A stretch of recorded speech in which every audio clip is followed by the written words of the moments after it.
you for joining. Please remember to like, comment, subscribe and share for your truly sprinkle one. Today I'll be showing off to you my recipe of ripe breadfruit with ginger, served also with pumpkin, and of course I put some vanilla in it with some sweetened condensed milk, and I also had my maca root as well. This is it, and this is what it looked like.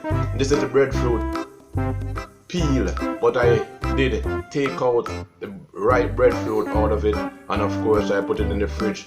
So after I take out the breadfruit, I put the skin in the fridge, and this is what it looked like. And of course I'm gonna drink out of it for the first time. So cheers to you guys.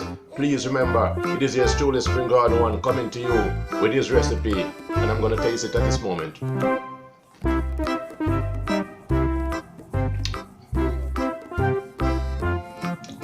This is something you need to try. Breadfruit, ripe breadfruit with ginger, served with nothing else than pumpkin, maca root, peanut. I didn't say peanut, I put water and sweet milk, sweetened condensed milk I use as well.